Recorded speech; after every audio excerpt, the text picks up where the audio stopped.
update from your number one business radio, Broadstreet Radio. The following are the news headlines for today, the 19th day of the month of August 2021. President Buhari appoints committee to implement Petroleum Industry Act. UAE snub Nigeria and South Africa and list 70 other countries eligible for visa on arrival. Unilag announces reopening of hostels and release exam schedule.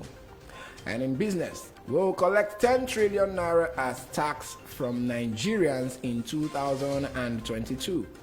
FIRS.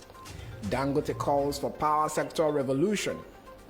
And NGX market capitalization down by 2 billion naira.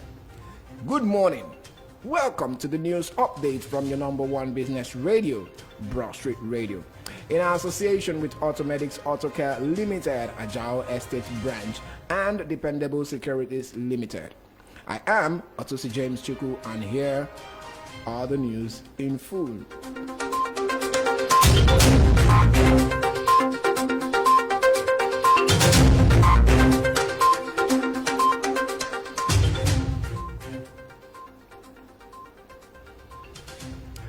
President Muhammadu Buhari on Wednesday appointed a committee to implement the Petroleum Industry Act.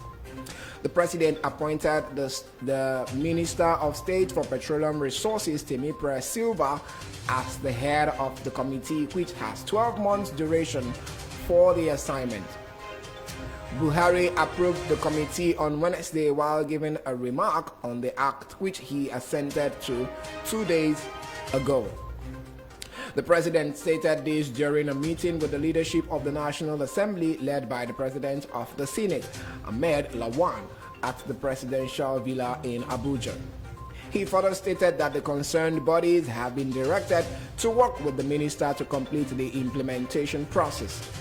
President Muhammadu Buhari has asked host communities to accept the provisions of the Petroleum Industry Act. The president noted that the new law will bring sustainable development and benefits to the host communities, adding that they could get $500 million annually from the new law. He said the Petroleum Industry Act will create a regulatory environment that would ensure efficiency and accountability across the oil and gas sector. Etihad Airways on Wednesday, August 18, released a list of countries eligible to obtain visa on arrival in the United Arab Emirates, UAE. While Nigeria and South Africa were put aside in the list, UAE included African countries such as Seychelles and Mauritius. Broadstreet understands. In an official statement made public yesterday, UAE noted that visitors who had been in Nigeria or South Africa in the preceding 14 days before travel will not be allowed to enter the country. The new development implies that only the enlisted countries whose travelers landing at Abu Dhabi Airport can receive visas from its immigration desks. The University of Lagos, Unilag, has announced the reopening of school hostels previously shut down due to the COVID-19 scare among the university population. Apart from reopening the hostels, the university authorities also announced the schedule of exams for the students, which it noted will be conducted physically. The announcement on the resumption of physical activities were contained in a statement signed by the institution's registrar, Oladejo Aziz. It will be recalled that Unilag had ordered students to vacate the premises and later shut down the school amid COVID-19 fears, but has now announced a resumption with the second semester examination scheduled to commence on August 26. The Minister of Humanitarian Affairs, Disaster Management and Social Development, Hajiya Sadiya Omar Farouk, has said the federal government has spent 1.8 billion naira on the feeding of primary school pupils in Ondo State under the National Homegrown School Feeding Program in the last 3 years. The school feeding program is a component of the federal government's social investment program.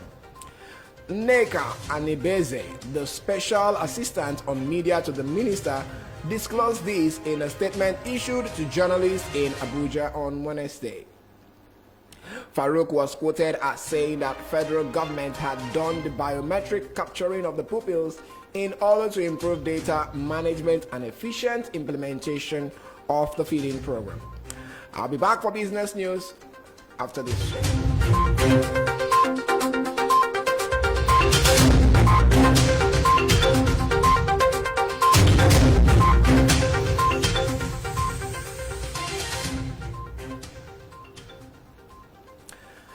And now to business news. The Federal Inland Revenue Service FIRS says it plans to collect 10.1 trillion naira as tax from Nigerians and others in 2022. Mr. Nami stated this when he appeared before the House of Representatives Committee on Finance on Wednesday at a public hearing by the